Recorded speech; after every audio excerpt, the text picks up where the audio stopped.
What's going on, guys? Welcome back. So today we're going to go ahead and talk about how you can conduct your software engineering job search, how to properly conduct a software engineering job search. So let's go ahead and take a look at how to do this, okay?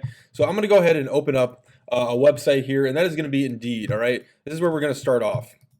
And so what we're going to say we want to go ahead and we want to become a Python developer, or we want to become a JavaScript developer, or whatever we want. Insert insert X language. So we want to say Python developers. And where you don't want to put a location. This is a trick, guys. If you want to become a developer, you gotta decide what goals take priority over which other goals. And you don't want to put a location if you really want to become a developer. Because if you really want to become a developer, your location doesn't matter. You just go to wherever the opportunity presents itself, and you do the best you can. So we go ahead and we say Python developer without a location. We say find jobs, okay? And now here comes the real tricky part. So let's say we have Python developer. Let's see, get started with Excel. So I had Excel. We're going to use Excel Online. So we're going to say Excel Online. All right, and what we're going to do is keep track of our job search using an Excel spreadsheet. This is a way so we can have this is essentially a versioned job search. If you guys are familiar with coding at all, we have versioned code, and here we're having a versioned job search because we want to keep track of every single thing that we do along our track of our job search. So here we're going to open up an Excel spreadsheet. We're going to find a job that we want. So we've got full stack lead developer with remote work. That looks pretty good. So right here, we're going to take this and we do this. So now we go, okay. We say job title, job location, or we can do this. Title, location, salary, and then we got date, applied, response. All right, so just like this.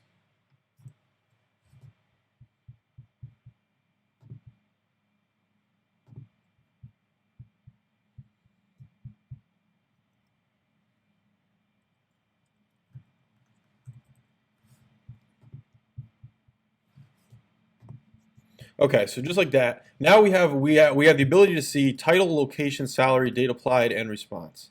Okay, so what we want to do here is we'll format that later, but essentially that's what we want to see. Okay, so when we have these values now we go back here, we see Python developer, so we'll put, and here we can put something like full stack lead developer. Location would be remote, salary would be 80 to 120K. Date applied would be today.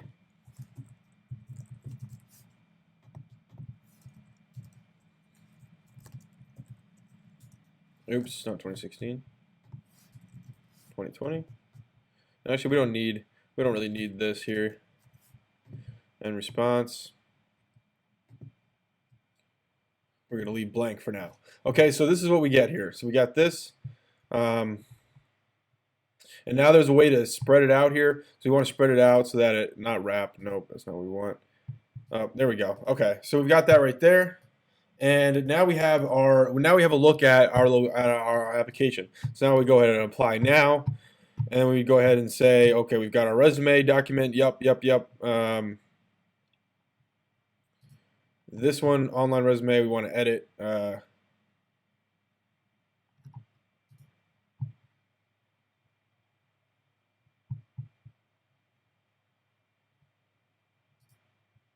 All right, so we can just apply with that resume, right? And then we hit continue. Node.js, we got what, 4 years experience with that. JavaScript, 4 years experience, sure. Yes, and apply.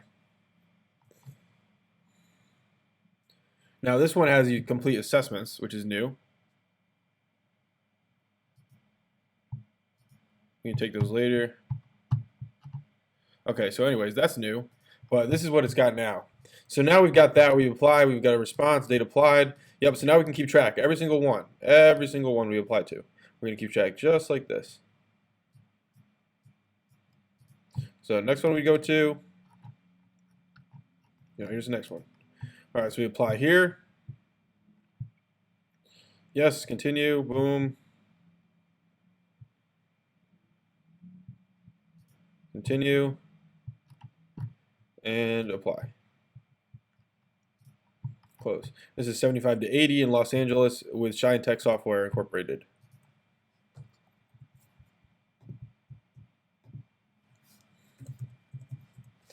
All right, and we got that with Shine Tech Software, so we want to add another one. We want to call this company.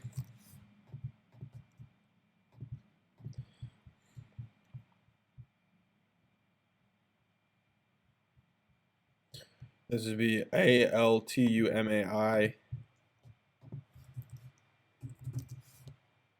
All right, and then here we'd go say Python developer, Los Angeles, California, Shine Tech Software.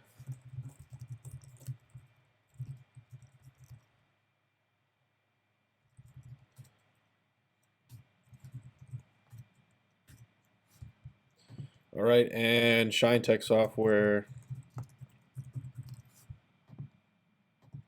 comma, Incorporated. All right, so just like that. So you guys see now. So now we keep track. We see, okay, this is the developer position that we applied for. This is the location, salary, the date that we applied on it, whether or not we got a response, the company, and then we've got something like we want to have something else. So we want to have something like resume version. This is where the important part comes in, guys. Because maybe you want to tailor your bullet points per the place you're applying. Because maybe you can see this place has different responsibilities. For example, we say responsible in building REST web services, participate in fully development process of the entire SLDC, participate in this agile software development process, 10 years of tech with tech experience and 3 years of Python experience required, experience with SQL Server, strong written and verbal communication capability. So this 10 years thing, guys, this isn't gonna, don't worry about that. Just ignore that completely. So see 3 years of Python experience, some SQL Server, don't be, just don't be mute, be able to communicate. Don't follow what I just did. And then we've got something like role, so we've got all these things, roles after role specific responsibilities.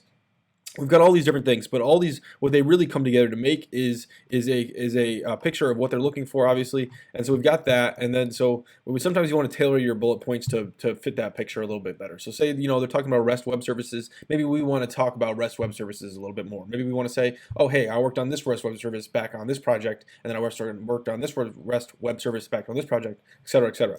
So we could say, and then maybe we go ahead and do something like this, where we go ahead and create a GitHub repo. Create a private repo, resume versions, right? We can make it private. We don't need any of this stuff here. Create this repository, right? And then we can go ahead and say cd desktop, touch resume, or no, we can say echo v1 resume v1.txt. Now we can go ahead and say we can make a directory called resumes, move resume v1 to resumes, move into resumes. We want to initialize the repository, and actually we want to remove that. We're just going to clone this.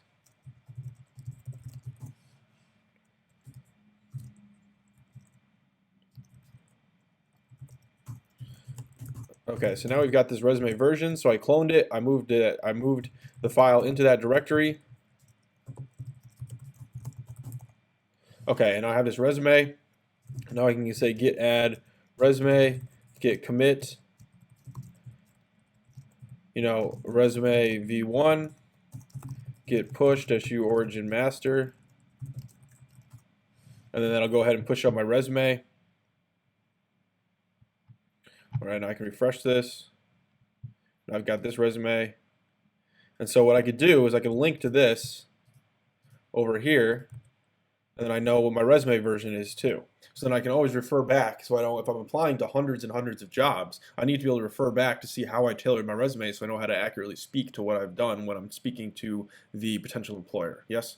So this is how we do that. And again, you do this for hundreds and hundreds of jobs. Save it in your OneDrive, save it wherever. Make sure it's backed up. But yeah, that's basically how to properly apply. I just see people, a lot of people are applying for jobs, with COVID issues and just in general, especially in the software industry, a lot of people are applying for jobs. And so you see people applying for jobs without any kind of methodology and then wondering why they're not getting the results that they wanted. This is exactly how you can get those kind of results, and it's by actually doing this kind of thing. So now you know exactly what you applied for, when you applied for it, how you got a response, what your response was, and then you could say, you can even add a column for result, right? So, oops. So then we have result, right? So there we go.